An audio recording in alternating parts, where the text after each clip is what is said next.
So we can begin by just in your own mind taking refuge in the Buddha, the infinite, the Dharma, the truth, and the Sangha, us's. You know, that's who we are. So as we begin here, just taking a moment first just to feel into your body. And you can note your posture.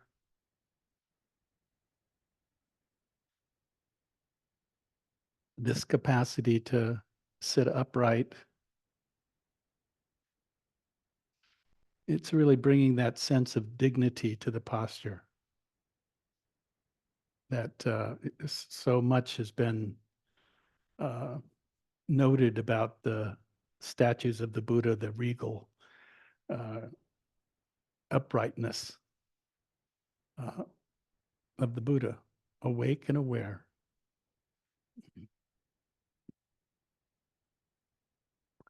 And then, as we have noted, that there is this uh, heartfulness of taking refuge in the Buddha, Dharma, and Sangha, there is also the connection with this body, this heart, these thoughts, and recognizing that we are here to just to settle in, to give a permission to stop movement, to stop this infinite rattling around in our heads about this and that and comparison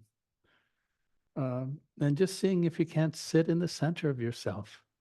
And whether it's just bring your attention to your breathing as it rises and falls,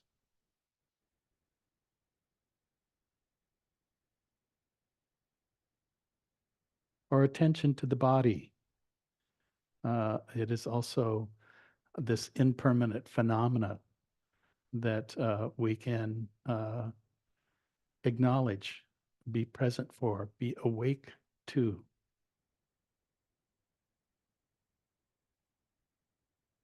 And then just to note, not to get lost in any of the wanderings of the mind,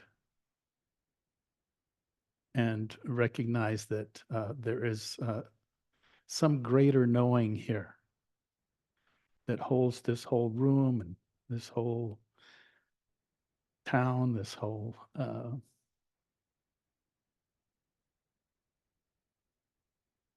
area, this universe,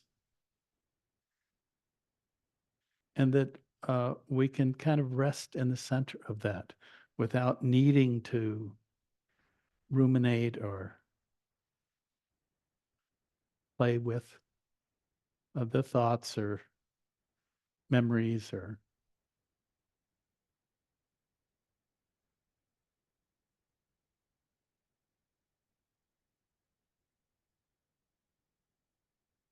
and to find the really it is just the simple stillness,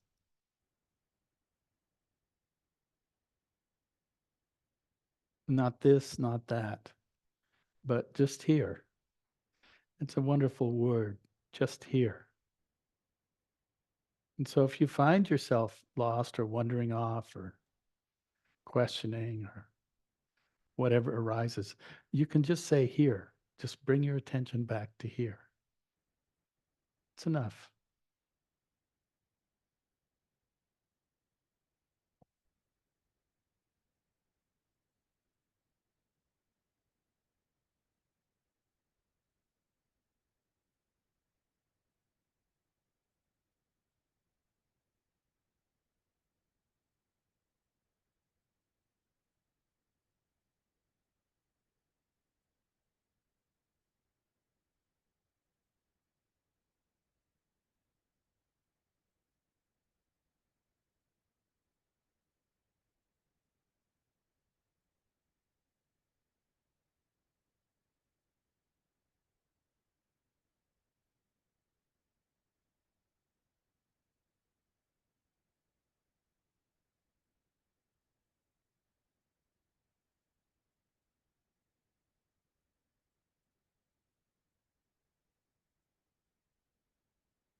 ultimately, there is nothing to do, nobody to be, and nowhere to go.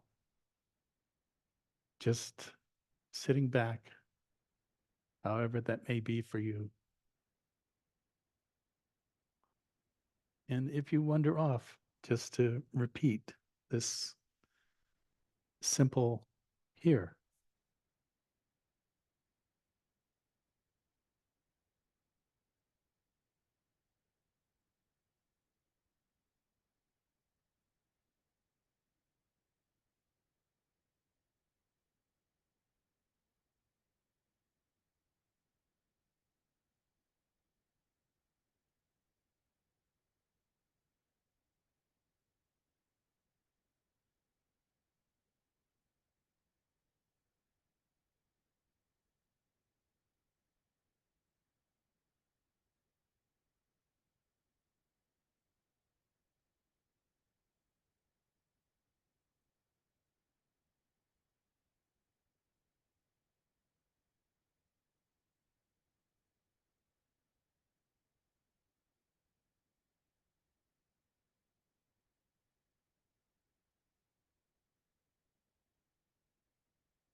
Yeah, and if you find your attention wandering off, just bring your awareness to here, whether it's the breath or sensations of the body or different feelings or emotions, and that proverbial thinking, that nature of comparison and somehow thinking we know.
There is a practice here of wholeness.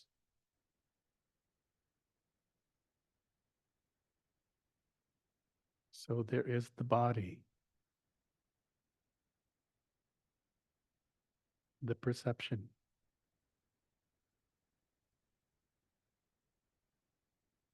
the heart,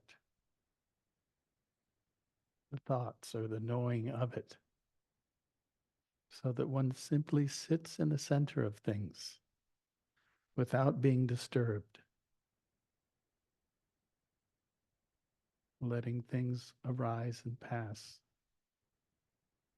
in this vast open awareness.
If you find yourself wandering off, then just start again. Come back to here. The breath is breathing you. The thoughts are thinking you. The feelings are feeling you.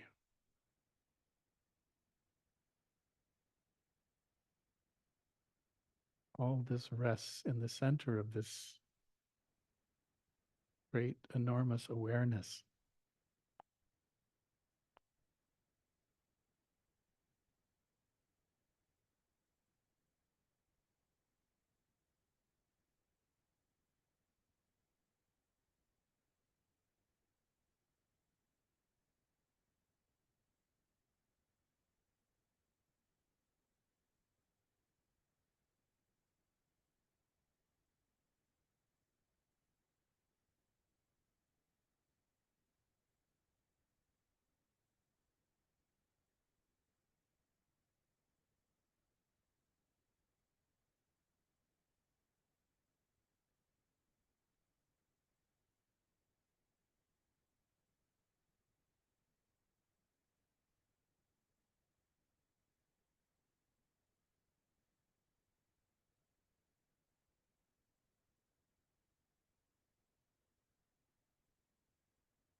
So if you catch yourself wandering off,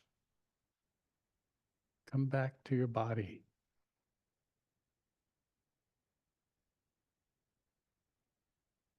It can be helpful just to take a deep breath and feel the belly as it expands, and there's a moment of contraction and another breath. So you're aware of the physical, the arising and the passing.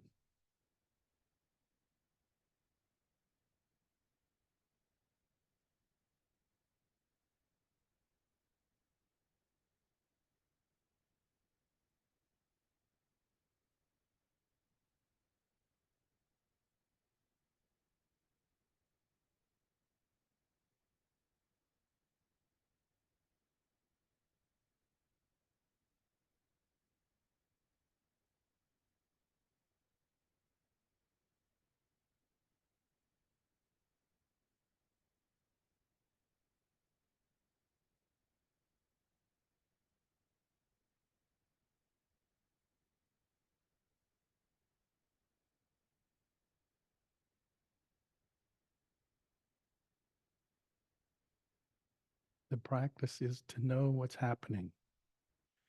So if there's a thought or a feeling or sensation, that you know it. And the practice is just not to get stuck anywhere. The mind thinks, the body moves with every breath. Different feelings or memories, they come and they go.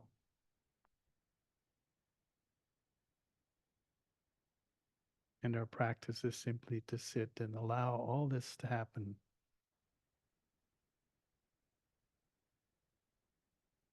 Resting in this stillness of body, stillness of heart, stillness of mind. All of this takes care of itself.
So this is the end, my friends, or is it a beginning? I guess it's all that. So we're going to take just about a 5 minute silent break and meet back here in 5 minutes. To be a bell out in the hall there. About 5 minutes. So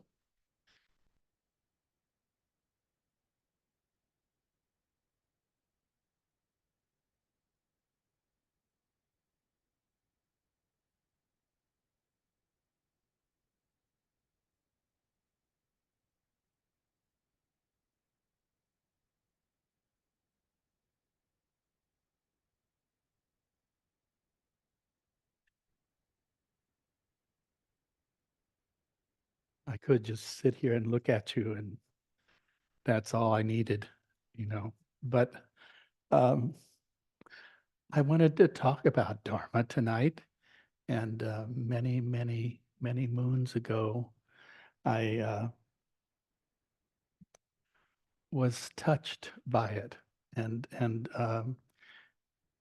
I was going to start with this William Stafford poem, which he's absolutely a great poet. It's called The Way It Is. There's a thread you follow. It goes among the things that change, but it doesn't change. People wonder about what you are pursuing.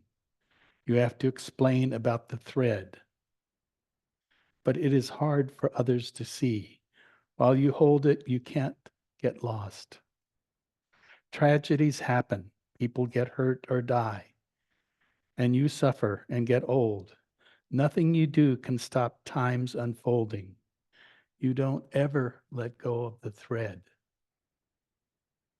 So I say that to you because I think in some way uh, you have been touched by the Dharma, and now it is what it has uh, enthralled you on some level. Or I could say takes you captivity, but I think that's probably not the right word. But it is something like William Stafford said, it's something that you can actually hold on to. And even though no one can see it, you have this, maybe you could think of it as a magic thread, or, you could put all kinds of names on it. But the thing is, it's as simple as that there's something in your life that, in a sense, gives you that sense of direction. And sometimes it's not so easy to feel, but it's always there. Why? Because, in essence, and it's really what I wanted to talk about tonight. Now, I don't know if I can do a justice to this word awareness. But it's really, I think in all my years, as I get older now and I go, oh, maybe next time I won't be here to teach. And who knows where I'll be, so many, I was thinking about some of my old Dharma buddies, and they're dead, and some way along the line here, I'm going to be dead. That's just the way it is, you know. And but I still have this one single interest in teaching, and that is awareness. And there's a relative sense of awareness, in the Theravadan world. I've been trained in kind of different levels of worlds, and it's very much uh, there is a truth of how everything is based on the three characteristics, that it is, and these are not something that's mutable. It's something very kind of known to us in the sense of, oh, there's impermanence. I think you know this one, right? If you don't, you will. So don't worry. So there's impermanence. there is unsatisfactoriness or suffering that arises due to causes and conditions, and there is uh,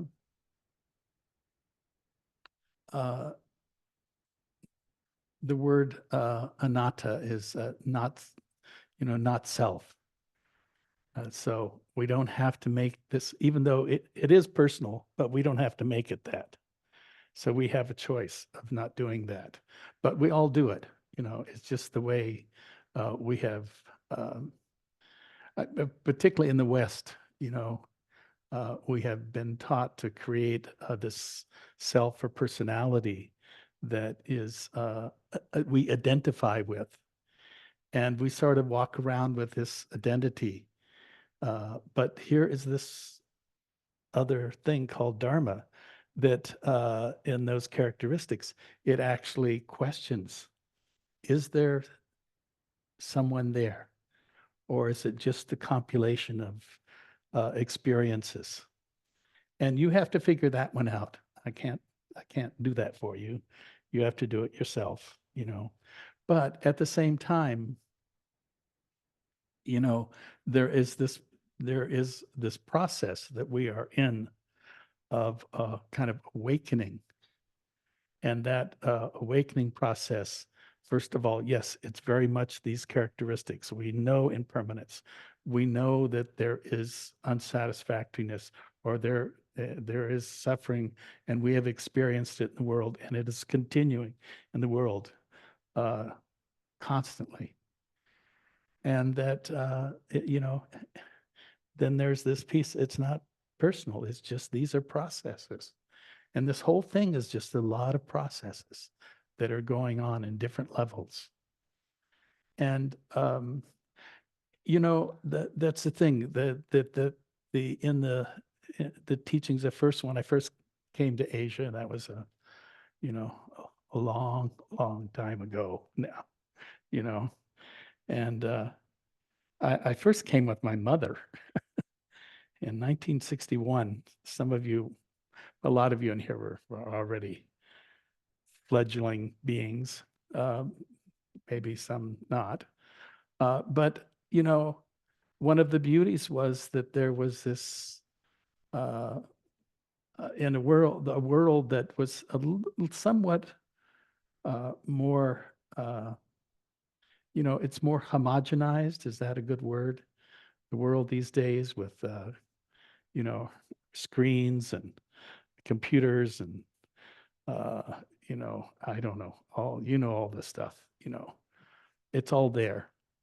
And that somehow we get absorbed in that and we think that that's the world. And, for many years, I lived in India, and some of the beauty of it was going down in the winter. I would go down and do retreats uh, in in India, and then with whatever teacher I had at that time, and then I would go back up into the mountains, and I would go into retreat. Sometimes there's I had a cave I always went to, and in Tibetan it's called puk practice, and so I could go up there for a week and bring enough food, and it was amazing. There was wild thyme and um, a lot of mushrooms that the Kulu Valley kids taught me what to pick and what not to pick.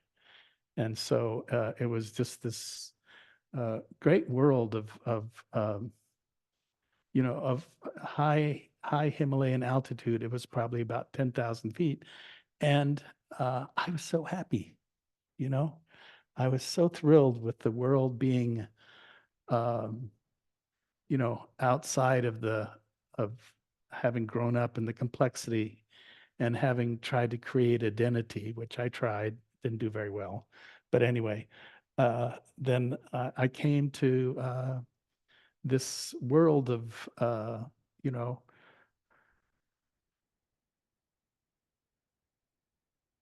I guess I can say it's one of the things I wonder about with the phones and the computers and all that. There was really magic that was happening around me that I could notice. And then I came back here and it's here, you know it, but it's so hard to see, you know, because so much of the world is so much is imposed on us. And and we miss a little of that, you know. I think you can go down the river here and touch it, or go up to some of the places in Tahoe, and again you can be touched by it, you know. But at the same time, there is this whole world, Buddhist world, that says, oh, things, are just, everything is transient. It is not something that is, that's all it is. It's just transient world, and it's not self, and freedom lies within that. And so this is really one section, which is the more traditional view of it. But there is also the truth that there is these you see, you smell, you taste, you hear, you think, and in some ways, some of the Theravadan words said that's all there is. Just really simple. And in the Thai forest tradition, they take it a little step farther. The Tibetans take it a little step farther, is that there is awareness or consciousness that is beyond the uh, maybe the rational, or the what we have identified as a world of of mathematics, of being able to uh, calculate and imagine a world, but more through psychology and uh, different aspects of the human dilemma. And that, in that sense, it stops kind of right there. But here is this other possibility, you know, and I think that we have the possibility, and I know I've spent my life looking at that thread that is no longer uh, a static or physical thing, but is something between the worlds, you know. And between the worlds is really, in some sense, it's where we can begin to, um, you can say, you can use the word magic, but I think it's just that there's, when there's a stillness, there is this possibility of of not such a mathematical or predestined piece, but is actually gives us some sense of that the awareness that we have, which you all, by the way, when you're born, you have it. And in some ways, it is complete in its own way. And you grow up in it. And then you come to spiritual practice. And this is the distinction between the awareness as a thing, and this, this anatta, this identifying with who we think we are, and creating this personality, which is fine. There's nothing wrong with it, except that, you know, uh, it's limiting. And what we're looking for is something that's not limiting, something that actually gives us a moment of where it's, in the sense, kind of between here and there. There is, and there's nothing there, by the way. That's the thing. It's not something. It's actually the lack of anything that's there. And that space then has this possibility of changing how we see the world and how the world works, you know. And I think that's been, for me, the most important thing, is that how do I, and this is where this practice of meditation comes in, because it is a practice that, yes, it can be, oh, I'm going to get peace and ease and all this stuff, but also it creates, we're always caught in this dualistic world of this and that, and self and other, and all the objects of awareness, you know. And this is saying, oh, but there's a place between, you know, and this place between um, has it's they use the word in Buddhism of emptiness. You know, it's like ain't nothing there. So what's a big deal? Well, it's a big deal because even though nothing's there, it is the precursor to all things. So it is kind of the theater, and we open ourselves to that theater, and you know, most of the time, because of dualism, and there's this and that, and you know, there are these five senses of there's the seeing and smelling and tasting and hearing, and body sensations and thought, you know, which then includes memory and the identification. And you can stop there, but I really think that the way this practice can work is we actually begin to see that there is a space between. So there is this moment, and this moment is, it's always given to us. All of this is given to us, is there's moment. And if we can not, you know, don't jump on the thought, don't jump on the feeling, don't jump on the emotion, don't jump on anything, but actually kind of pull back and realize that, oh, there's a space there. But what's that space? And is there something to that space? And you can call that space in Buddhism, they call it, you know, emptiness. And that emptiness is the precursor to all things. It is the thing before. And somehow we have to find our way back to that place of before. And that before then is the, you know, um,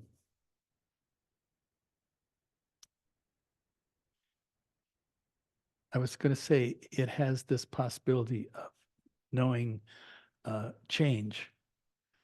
And that by knowing change, then the attachment to the thoughts, the memories, the plans, the fantasies, the I like the word selfing, the selfing that we do about who we think we are and all that. Suddenly there's some space there. And so it suddenly doesn't have the same, you've taken the power out of the identity.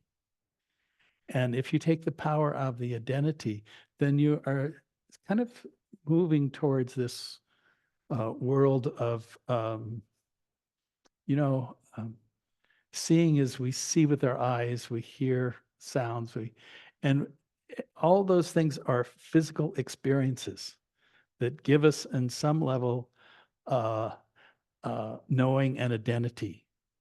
And yet there's something about what I'm talking about, that there is this space between, and that space between is not an identity.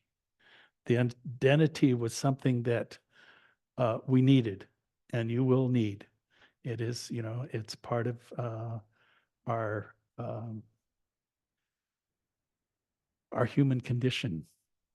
But at the same time, we can then cut and limit what we have uh, by then saying, "Oh, that's, you know, that's a tomato or that's whatever." But we label something, and as soon as we label it, it becomes a thing. And what we're trying to do is create some space between the knowing and the thing, you know.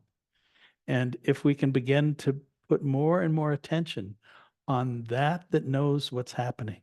So the awareness that is behind everything, you know, you're sitting in this room and all your senses are functional, maybe, I think, you know, uh, but there's something that's larger that's here.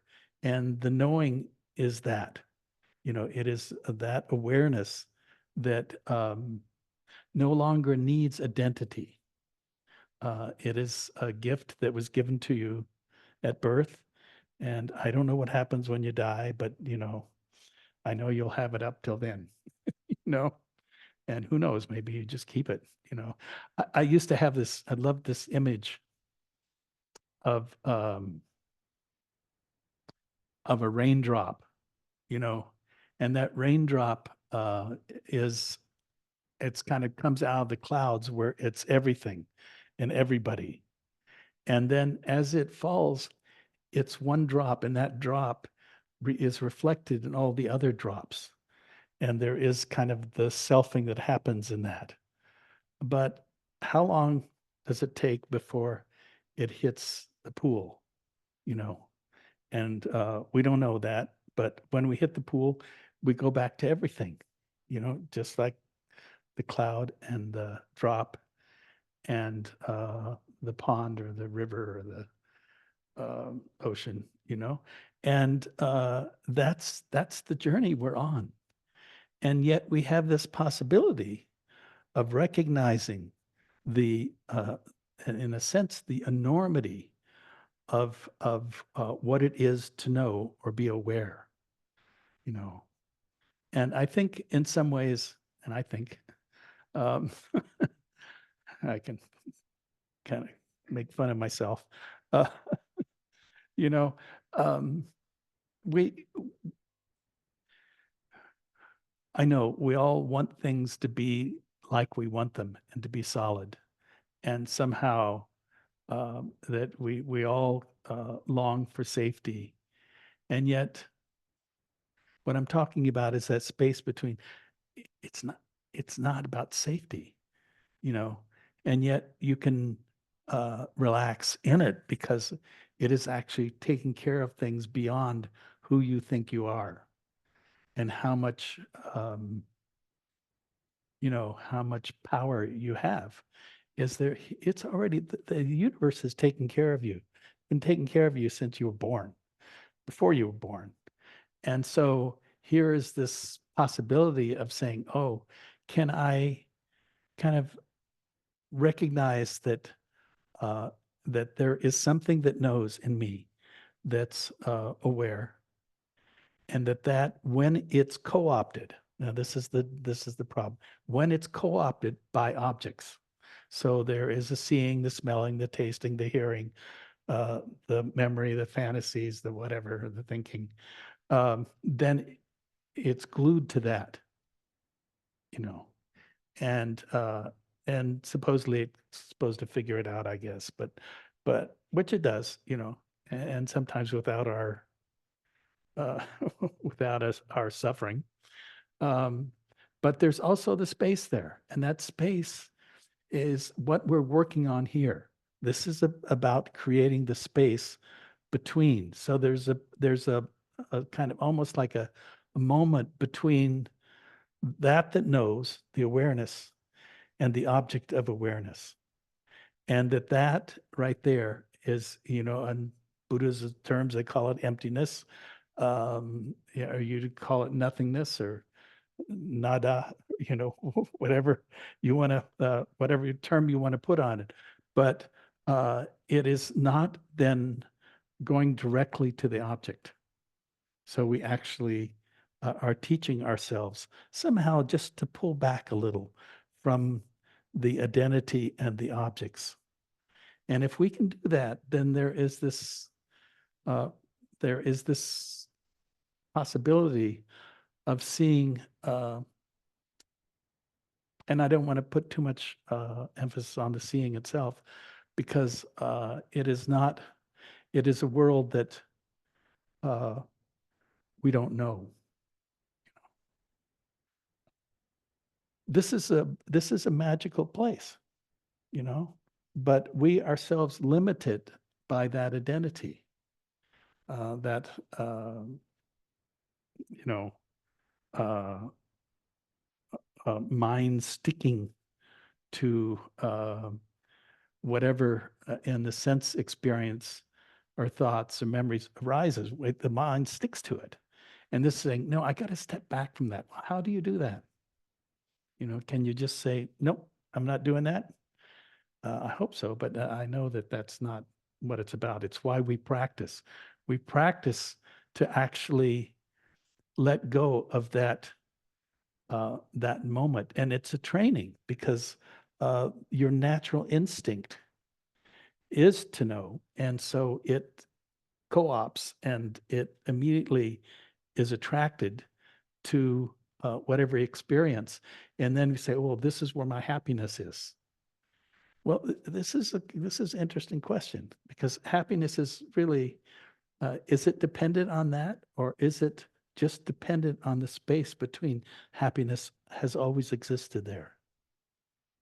Well, what happens there? Oh, there's no wanting. The big one is there's no fear. There's no need. So in that space, there is this possibility, and it is the only place where awakening happens. It doesn't happen someplace else. And it happens in that space. And yes, it's empty of any inherent existence, so it doesn't have a thing. It is not a thing. It is simply the space. And that space is the precursor to an ultimate letting go. And I like the ideals of Nibbana is such a great ideal, that here is this, um,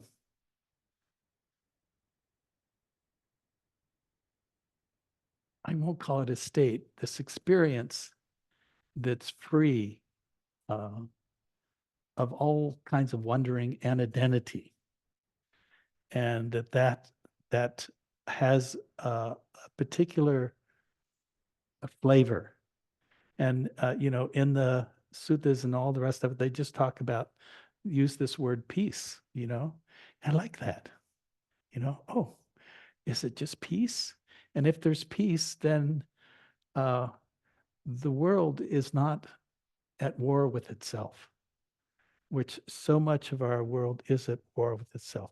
Because, if we get it right, then we'll be happy. Instead of, oh no, happiness just exists. It's not something that we have to manufacture or get right. And, I remember when I was a kid, I think I was probably at 14, 15, and I'd been living in the Philippines, going to school there. And first time I went to Bangkok, and I saw those orange-clad monks walking through the streets with their begging bowls early in the morning. You're going, what is that about? They look awfully weird, you know? And but then I got to see that no, they had no there was no root of and the thing is, as a monk you have 227 rules. So the limitation of conduct and thinking is really minimized, so that why? So that they can in a sense put more experience or more of their time and effort on being free, of actually experiencing nibbana. And nibbana is nothing magical about this. You can all, it's not I always think life is just a lot of little nirvanas. uh, but what is the mean of that word is that there can't be a dualism of self and an object, you know. So there it has to be a space that then releases the identity that we've all been trained to somehow make that into who we think we should be. And I think that's probably a good thing. Should be, you know. And so I'm just pointing at this, that somehow, you have to recognize that you yourself, this is okay. You yourself create your own suffering. Okay. And that you also are the one who has the power to release that suffering. But it's actually a little, I wish it was as simple as just wake up, you know.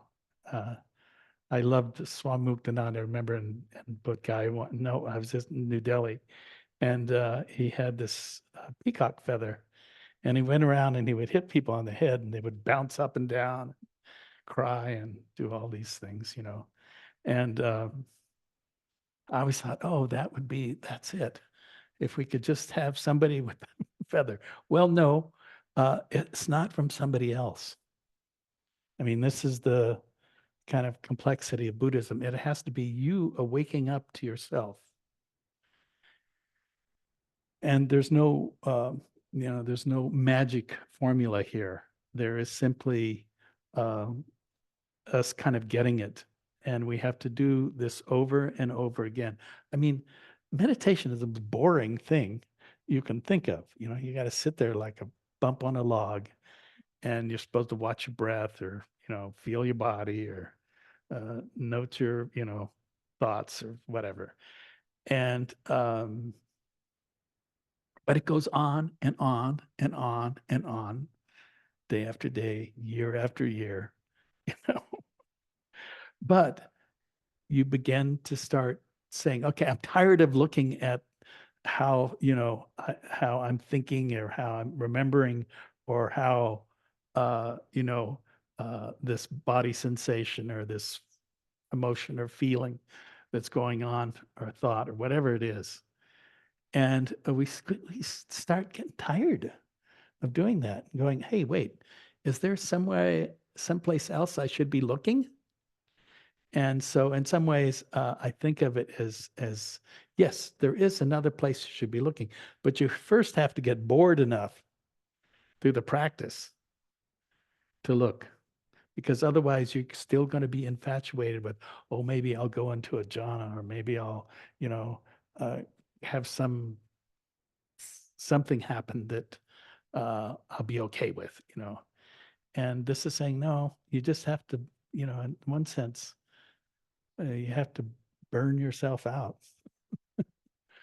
Sit until you just are tired of the world, the way it works, and see, you have to see the impermanence. You have to see that, you know, the repetition that goes on over and over again is suffering. It's this wheel of samsara. And we see that it's suffering. And I know nobody likes that word, but it's true, you know. And also, then the third of these characteristics is that who we made ourselves up to be was a fantasy. You know, it was some kind of identity that you know maybe uh, made us temporarily feel good for a little while, but it too will cycle, and you will be back on the wheel of this cyclic existence. And our job here is, first we have to see it, number one. So that's why you have to get really bored sitting. And and the thing that's wonderful is there's also, of course, some magical things that can happen in that process. Um, but ultimately, you have to get bored of it, and then you have to look. And this is the tricky part. You have to look at something between the knowing and the objects of awareness, if that makes any sense to you, because that's what it is. And then we begin to go, oh, you know what? I've been looking at the wrong place, you know?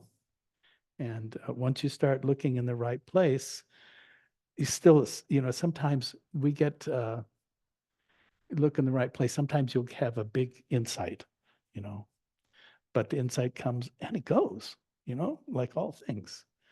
And so you have to keep looking and keep exploring. And it's why, sometimes I think, wow, I got a permanent job, you know. because you have to keep this going over and over again. And eventually, you know, um, you don't want to suffer. I know that, you know, and you get fooled over and over again. That again creates a suffering. And you're going to get fooled until you say, okay, enough. And then you're going to actually change where you're looking. And you're going to start looking at this awareness and this space between, or or emptiness, or nothingness, or well, I don't care what you call it. I really don't. What I care about is that you start disidentifying with the self that has to grab one of these sensual objects of the body, or the thoughts, or the emotions, uh, even the breath, all of it. You have to say, oh, no, I want to be able to see through this. And if I can see through this, then I have a chance. But if I don't, I'll just keep, it's called the wheel of samsara for a reason, you know, and you just you stay on a wheel, and, you know. So anyway, I'm just babbling along here. What did I want to do? Oh, I wanted to, yeah. This is such a great piece. And so in Chiang Mai, there's a temple there. There's two temples. One of them is for Ajahn Mun, which I don't know. He's my hero. And he kind of, he lived under the canopy of northern Thailand when all the teak trees were, there, which they cut down most of them, or sections of them. And he lived in caves, uh, and was a wanderer. He would wander from place to place. So nobody ever knew exactly where he was or what he was up to, you know. And he was a fairly solitary guy. And but he and I don't know how this happened, but I'll explain it to you. Is Ajahn Chah, as the saying goes, he he found Ajahn Mun, and he went, and he only spent 3 days with him.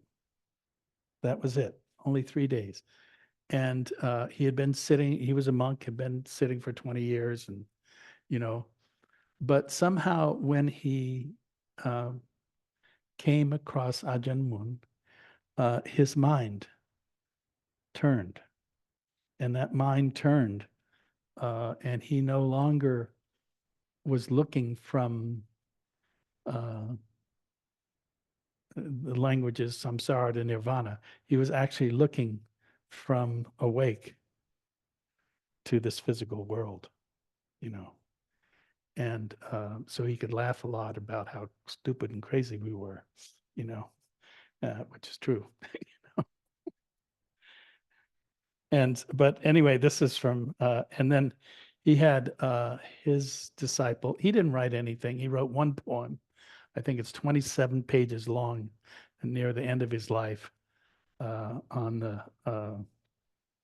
five aggregates, you know. But Mahabua wrote tons, and you know. But when the mind becomes a pure mind, that center, that center disappears, and so we can say that the mind is above or below or in any particular spot, is not in any particular spot, because it is an awareness that is pure, an awareness that is subtle and profound, above and beyond any and all conventions. Even so, we are still veering off into convention when we say that it's extremely refined, which doesn't really fit the truth, because, of course, the notion of extreme refinement is a convention. We can't say that this is awareness lies high or low, or where it has a center or a point, because it doesn't have one at all. And there is this awareness with nothing else infiltrating it, even though it is in the midst of the elements, the khandas or skandhas, they call them, with which it used to be mixed. It's not that way anymore. So this is what I wish for you, you know, and it is this seeing that we come to, um, uh, and and this doesn't matter whether you're at the grocery store or wherever you are. There's always this possibility of seeing through and uh, being aware of the awareness that is holding everything at that time, you know, and that I have to say, it is tricky because, again, there is attachment, and attachment is part of the trance that you are in and have been in for a long, long time. But somewhere along the line, you had the inkling that you were more than that trance. And that's what you're doing here. And that's what we're all doing here, is that somehow there is a little crack in that uh, that seeing and knowing. And this is the gift that you give yourself through these practices. And I know there is the relative practice, but I'm not talking about the relative practice. Keep doing it. It's good for you. It keeps you sane and out of trouble. But what I'm talking about is something that is about freedom and is not something that is inherent. It is something that, in one sense, you have to be able to sit down and go over it again and again. And the thing about nibbana is it's not a big deal, by the way. Don't make it a big deal. It's just that there, sometimes I say there are a lot of little nibbanas. So you have a moment of insight, and you go, oh, I get it. And that moment is something that you're going to be building on, because once you have that moment, you are headed towards enlightenment. How's that? It's just that, it's nature. And this is so much about nature. Dharma is nature. So nature says that once you truly have a moment of seeing, that no matter if you become confused for a long time, there is still that impetus or that pull towards awakening. And it takes a lot of little nibbanas to then for you to break free and begin to see that space between and that space, it's not something I can point to in any sense, because it's simply sometimes they use the word emptiness as a moment of, it's not. But when it's not, there's not any attraction or repulsion. There is just simply this moment of, another word they use is fruition. They're little fruitions that then eventually will become a big fruition. So wow, what happened? I kept babbling, huh? Yeah, well, but I really want you to know this. I don't teach here very much these days, and I'm really interested in your letting go of your life and your identity, and seeing that no, there is freedom, and freedom it's not so far away, by the way. It's not such a big deal. but it's also where happiness exists. I mean, they do all these books on happiness and this and that, but this is true. It is, it is the space between where happiness exists. And that more we experience and the more we see that when we become attached, we suffer. And when we're not attached, we don't suffer. And there can be these moments that are, they're powerful moments, you know, they, and sometimes it's just a little, sometimes it's just a second. And then you can, if you had a second of that, and I think many of you have, then you think of a Buddha. He lives like that. He is that holds nothing, you know, and yet he is functional, and he has a great wish, and that wish is simply that you will all wake up. It's pretty simple, you know, and yet we make it a little more complicated than it should be. I have to say, over the years, I realized that we have to get to wisdom first. So there has to be some um, loosening of our grip on things, and that loosening of our grip on things is the precursor to those nirvana, those moments of awakening. And one of the results of those moments of awakening is that there is uh, one identifies no longer with the self as an individual entity, but as a community. So that word Sangha, and we identify with the Sangha as those on the path to awakening. Uh, one of the things that happens is that when there is those awakenings, there is a great movement of the heart. And that heart is who you are. You have to free yourself from the tangles of suffering and um, attachment. And then it's natural in human being, naturally to care for other. And that care for other is the bottom line, that metta is that cares for others. And it is the result of our seeing, uh, clearly seeing.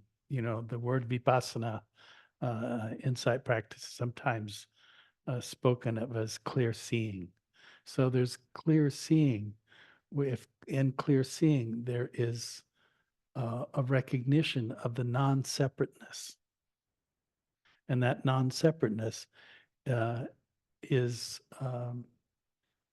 powered by the heart, that it knows that this loving kindness is something that's inherent in the condition. It's not something that, we have to somewhat, and I know, sometimes we practice metta as something separate from insight, but I see them as the same. They're just different levels to how it works. And that, you can have a practice of just doing loving kindness, and you will have this lovely awareness of seeing clearly, you know. And also, you recognize that you love everyone, uh, and there's not separateness, because that was the separateness was the suffering, was the thing that created some of the problems. And then when that's not there, then there is just this lovely sense of I'm enough, you're enough, we're enough, and I love all beings, you know, and I like that, you know. I know sometimes at the end of retreats that I used to do in India, I would, I would, I don't know if the word is glow, but I would glow with loving kindness. You know, it was like that was the result of having had sometimes not such easy times, but had untangled a little bit more of my story and gotten a little freer of who I thought I was or who I'd been trained to be, you know. So just take a moment. I'm going to go over a couple minutes here, but that's okay. You know, you don't get me too much. So just take a moment and just sit and feel your heart.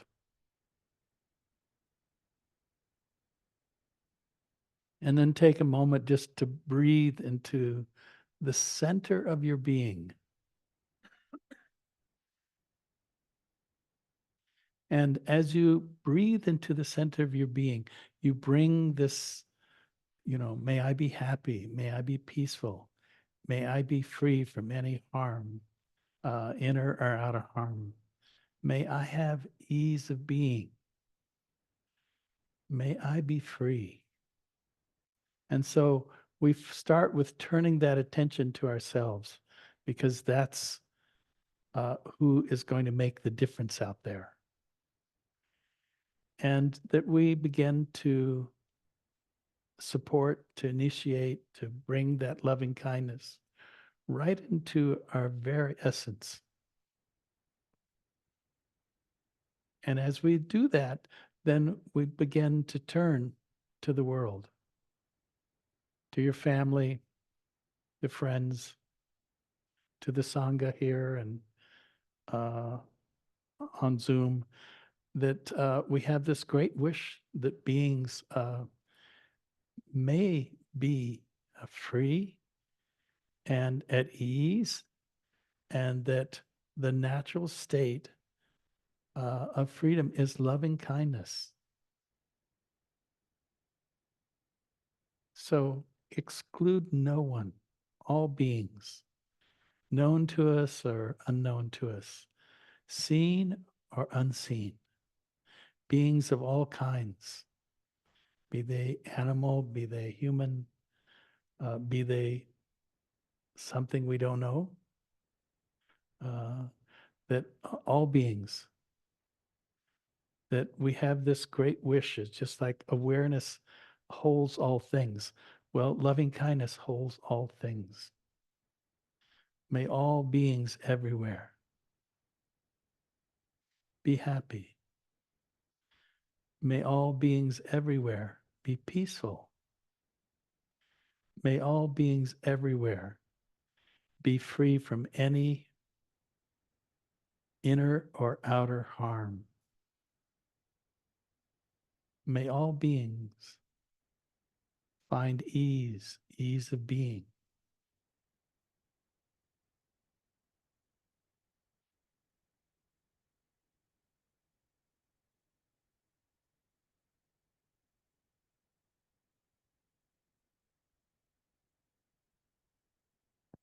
And again, if there's any merit that is created through our coming together like this, that we extend it out and share it with beings everywhere, that they may benefit from our time and our practice here.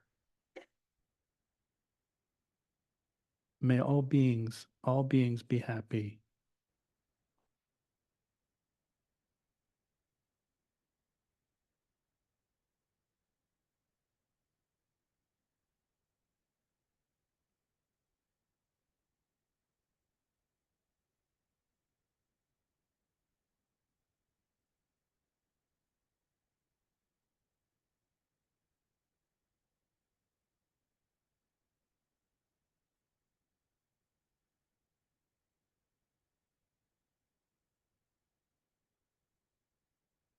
Thank you for your attention and stay out of trouble. you know, and take care of each other. It's a complicated world, huh?